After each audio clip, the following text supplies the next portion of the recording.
Bonjour à tous. C'était un petit teasing péchu pour introduire cette séquence sur la mobilité autonome. Donc, je suis Christine Perrault, directrice commerciale de Transdev, système de transport autonome. Et j'ai le plaisir de vous parler de l'expertise de Transdev en matière de véhicules autonomes. Pour nous, la mobilité autonome, c'est un des 4 piliers majeurs de notre vision de la mobilité du futur. Pourquoi la mobilité autonome et finalement pourquoi Transdev investit de manière significative, a décidé d'investir de manière significative dans ce sujet? C'est qu'on est convaincu que la mobilité autonome va révolutionner toutes les pratiques et les modèles de la mobilité, tant individuelle que collective, et que ça va accélérer le glissement progressif de la possession vers l'usage et vers de nouvelles formes d'usage.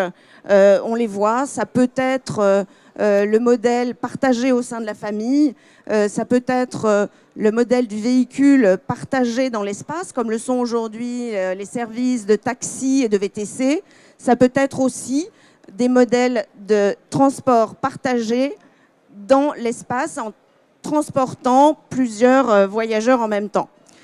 On anticipe que cette révolution va permettre et autoriser le développement de nouveaux services de transport partagés qui vont entraîner une logique de report, c'est l'objectif, de report modal vers les systèmes de transport collectif ou semi-collectif.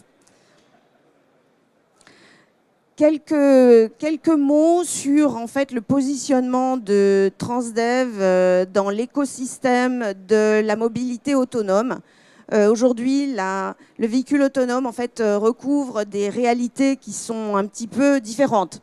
On a d'une part en fait, l'approche des constructeurs automobiles qui ont évidemment des programmes de véhicules autonomes et qui proposent aujourd'hui des véhicules qui sont de plus en plus connectés, assistés et autonomes sur des tronçons du parcours, mais en aucun cas qui ne peuvent évidemment se passer d'un conducteur conscient derrière le volant. On dit qu'aujourd'hui, ces véhicules ont un niveau d'autonomie qui se situe entre le niveau 2 et 3. Donc, entre l'assistance à la conduite et l'autonomisation partielle. À l'inverse, la démarche de l'écosystème navette autonome, constructeur et opérateur, c'est de proposer déjà un niveau d'autonomie beaucoup plus avancé, qu'on décrit comme étant entre les niveaux 4 et 5, mais qui ne sont pas encore capables de circuler partout, dont le propre est de circuler sur des sites protégés, à semi-protégés, et on travaille tous ensemble à proposer des cas d'usage de plus en plus étendus. Aujourd'hui, donc, on travaille sur les navettes à terme. Et c'est le sujet du projet dans lequel Transdev est investi à Rouen que je vais présenter là d'ici quelques minutes, des solutions de transport à la demande en véhicule autonome, en format de véhicule particulier. D'ailleurs, en fait, la cible, ce n'est pas forcément de savoir aller partout, mais bien de s'inscrire dans des périmètres et des logiques de services de transport public et donc de mobilité urbaine. Quels usages pour les véhicules autonomes aujourd'hui et progressivement demain? Le transport public a ce site particulier qui propose déjà en fait des cas d'usage très pertinents pour les premières expérimentations de véhicules autonomes. Ce sont bien évidemment des navettes qui peuvent fonctionner en rabattement vers des points ou des lignes structurants du réseau. À terme, mais ça va arriver vite, c'est notre expérimentation à Rouen, ce sont des flottes de véhicules qui pourront permettre de servir avec un maillage assez fin tout un quartier et donc constituer une réponse de desserte de zones peu denses. Ça peut être aussi le moyen d'étendre des services sur des horaires creux, voire des services de nuit, ce que Transdev s'apprête également à expérimenter. Et ça peut être aussi le moyen de desservir des zones où pour l'instant il n'y a pas de service, comme des zones piétonnes de centre-ville, où des services de mobilité peuvent être très utiles pour certaines catégories de personnes. Je pense aux personnes âgées, aux personnes chargées, aux personnes avec enfants. Donc déjà, beaucoup de cas d'usage qui vont se multiplier à l'avenir. Quels bénéfices à terme? Ils sont très significatifs. Le véhicule autonome, ça va permettre de proposer une ville plus mobile. Alors, je fais d'une part référence à des services étendus de transport public, étendus dans l'espace, étendus dans le temps, des services qui seront plus flexibles parce qu'ils permettront en fait de démultiplier les services de transport à la demande. Plus mobile également parce que si, comme nous on en a la conviction, on fait l'hypothèse que ces services de transport partagé vont générer du report modal depuis le véhicule particulier, et bien finalement le véhicule autonome va constituer une réponse aux problèmes de circulation, de congestion et permettre à la ville de retrouver une circulation plus fluide, plus aérée. Une ville plus saine également, parce que notre mobilité autonome, on suppose qu'elle est aussi électrique. Hein, c'était un des piliers de la mobilité PACE. Donc évidemment, un moyen de lutter contre la pollution de l'air, mais aussi contre la pollution sonore, mais aussi contre la pollution visuelle. Une ville plus sûre, enfin, compte tenu de la fiabilité et sécurité attendue de la technologie des véhicules autonomes, sachant que plus de 90% des accidents sont liés à des erreurs humaines. Évidemment, ça va avoir un gros impact en termes de sûreté et de sécurité. Enfin, une ville plus verte et plus conviviale, le véhicule autonome va permettre à terme de regagner de l'espace sur notamment les espaces de parking et de stationnement et permettre à la ville d'envisager de nouveaux projets d'aménagement, que ce soit de la verdure ou des espaces effectivement de convivialité. Donc, de nombreux bénéfices à terme dans cette transformation dont nous, notre métier est d'accompagner nos clients, collectivités locales, à imaginer leur stratégie et plan de déploiement véhicules autonomes.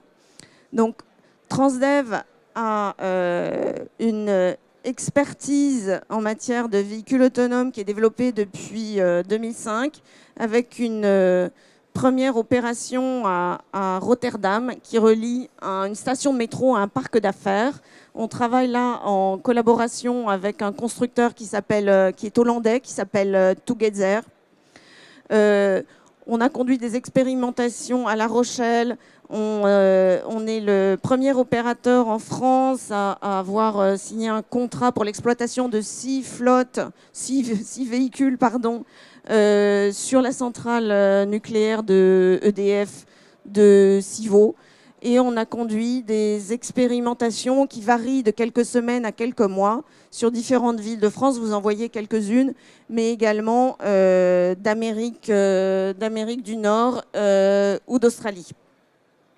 La dernière en date que je voulais vous présenter est une expérimentation qui a démarré mi-septembre à Rungis sur le centre d'affaires ICAD d'Orly-Rungis et qui est une première en France d'insertion des navettes sur route ouverte, donc dans un trafic de circulation routière avec notamment un gros franchissement d'intersection qui se situe à ce niveau-là grâce à un système de dialogue avec un feu connecté.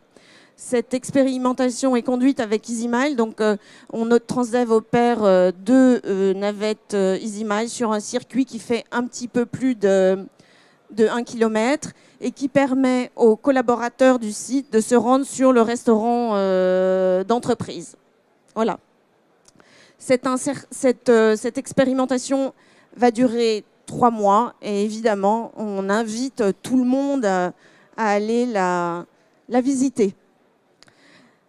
Deuxième projet dont on est très fier, c'est un projet qui a été lancé officiellement là, il y a une dizaine de jours, qui est un partenariat avec le groupe industriel Renault, mais également les acteurs publics de la région Normandie, Rouen Métropole, la Caisse des dépôts, qui est un projet de recherche et développement qui va se dérouler sur 3 ans, qui va permettre de lancer les premiers véhicules de transport à la demande sur route ouverte, avec des logiques d'insertion dans le trafic beaucoup plus complexes que ce qu'on n'a jamais fait jusqu'à présent, puisqu'il va s'agir de franchir des intersections, mais aussi des ronds-points, des stops, des céder le passage, sur un circuit qui va totaliser donc un maillage qui va permettre de desservir le quartier du Madrillet, donc dans une logique de dernier kilomètre à partir de la station de tram qui dessert la zone. Je vous propose de regarder en fait quelques images qui montrent donc les véhicules. Alors, cette expérimentation, fruit de notre partenariat avec Renault, va se faire donc avec des véhicules Zoé. Donc il y en aura 4, plus à terme une navette, et qui vont être équipés de la technologie Transdev. Voilà. Donc le système va fonctionner à la demande grâce à une application qui permettra de géolocaliser bien sûr le véhicule sur les véhicules sur le réseau, mais également d'appeler, de commander un véhicule depuis un des 17 points du réseau. Voilà, donc ce véhicule, vous pouvez le voir, il est exposé juste à l'entrée du salon. Il est bardé de capteurs donc, que l'on voit là très très bien, qui sont des capteurs ultrasons. Enfin, ce véhicule est encore là à ce stade un véhicule donc, de R&D qui nous permet de tester différents types de capteurs.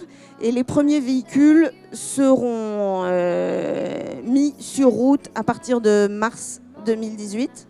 Donc, ils seront en test quelques mois avant de pouvoir rentrer en phase commerciale et prendre en charge des passagers. Voilà tous les partenaires de ce beau projet.